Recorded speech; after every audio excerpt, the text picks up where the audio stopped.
trò nhưng mà chơi trò trẻ trâu à. Được rồi. Ôi giời. Đó là cái thanh đá.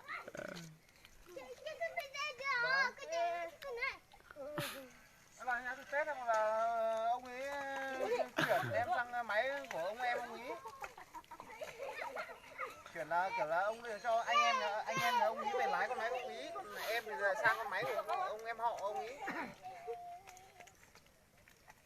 Thì lái thì xong là máy ông em họ ông ấy thì hết việc bảo bán máy sao ấy, em nghỉ.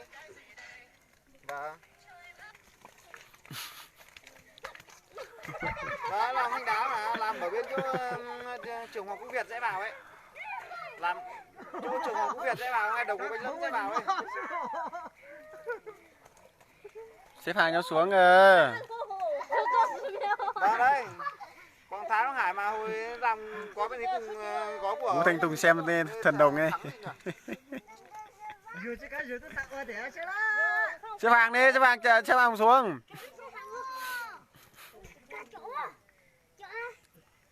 Nhìn lâu nữa lùi gió. 8 triệu ạ. Nhìn lâu nữa lùi gió. Gió nhìn lâu nữa.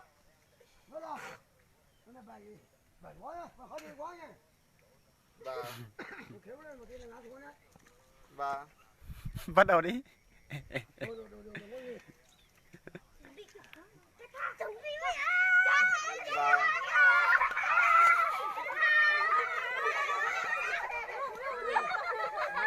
Vâng, chơi là lúc nào suốt mà. Xuống đi. Xuống tao quay cho. Thôi để cái gì từ giờ tối em gọi em tối em bảo anh.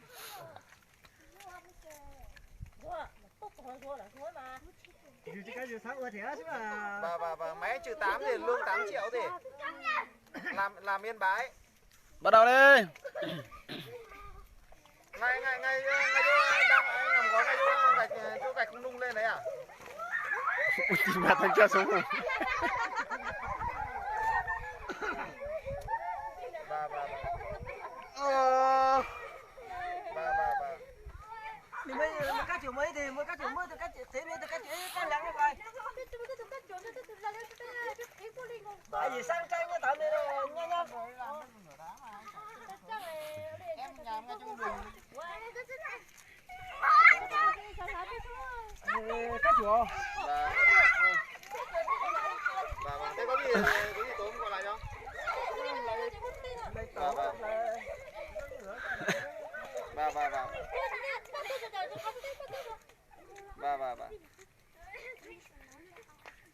Còn cặc. Giờ mày lái đến gì? Mãi lúc bố thất nghiệp đấy gọi. Quay làm à? Em vào vác tao cái chậu đỏ này. Tội phát à? Chưa vác để tao ngồi trượt. Đấy. Thôi, bẩn lắm. Bẩn lắm.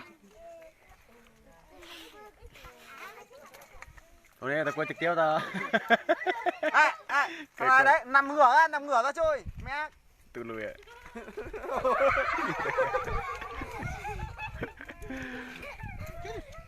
Về đây, nằm ngửa ra.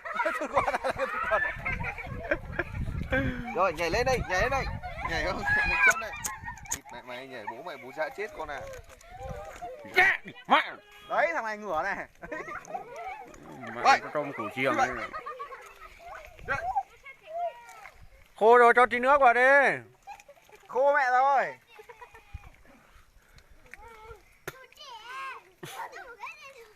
Cho các cháu được lên truyền hình. đi lấy nước rồi, đi lấy nước rồi. Lấy ít một thôi.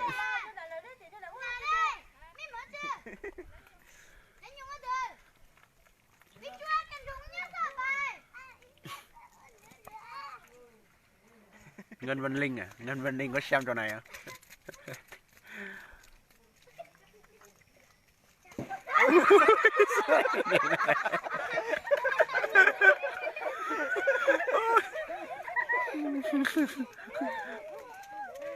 Ta.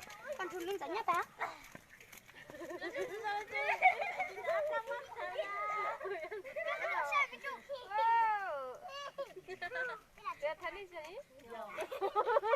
Đồ vào đây. Đây.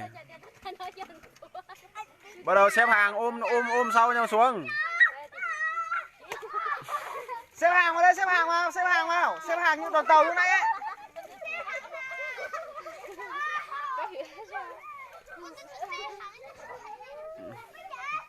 Cái này cần gì phải hạ niên đường nữa nhỉ? Trẻ con hạ cho em nhắn hết đường. Thằng đầu màu gà lên đây xếp hàng làm mày đoàn tàu, đứng đây làm xếp hàng như đây, xếp hàng làm đoàn tàu ấy. Khán giả đông phết này.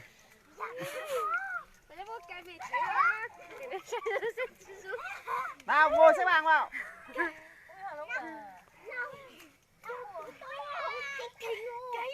Cầm lái chắc vào nhá, mẹ không xuống vực ấy.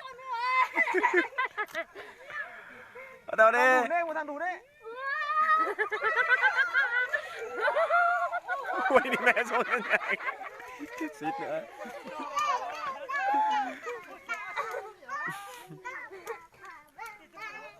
Ông nó phụ ôm cho tận 5 thằng này cơ này mình vào nó phi tận nhà cho kia cơ.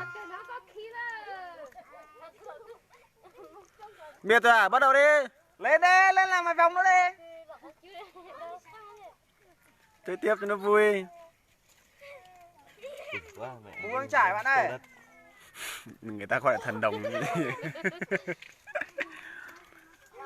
Bê con tắm bùn. Thằng đầu màu gà cái cầm lái đây, thằng đầu màu gà cầm lái đây. Thôi hai thằng mày xuống đi làm Cái này Đấy, ngồi đấy được đấy.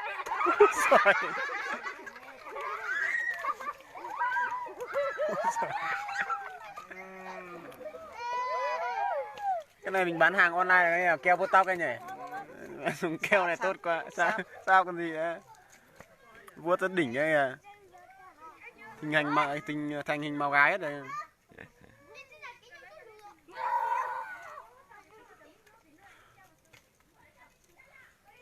Mẹ con bò này xuống đây thì mẹ chắc khả năng mẹ đá chanh luôn đấy. Mày xuống đi, đấy. Mấy thằng kia mệt rồi à? Chúng mày tránh ra xem con bò trượt nhá, tránh mày tránh ra con bò trượt.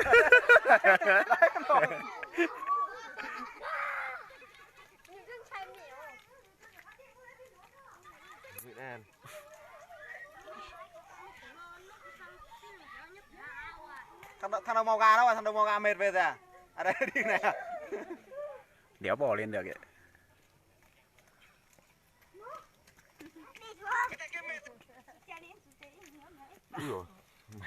Mày bậy.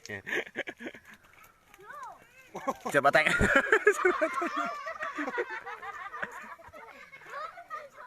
Đau rồi.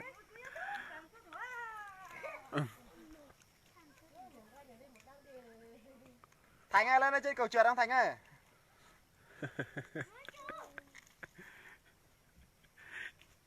Mệt không ạ? Mệt à? Về hết rồi à? Về à? Muốn chế hết rồi à? Ôi dồi ôi.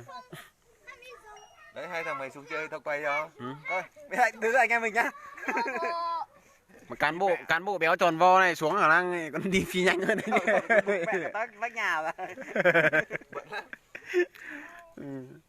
Cái này phải có cái mau cau ấy nhỉ? Ngồi trượt. Một câu trượt chắc ấy là phải bôi tí bùn mà mới đi được. Đấy mày đeo tông Lào mày đi Tông Lào được đấy. Nhìn mẹ tông Bác Hồ này đi mà đi cả cái răng. Hôm qua dắt xe đi ủng đéo đi được ấy. Hôm qua hai thằng cũng trượt vào thành đứng may vẫn Thôi đứng chào mọi trượt. người nhé.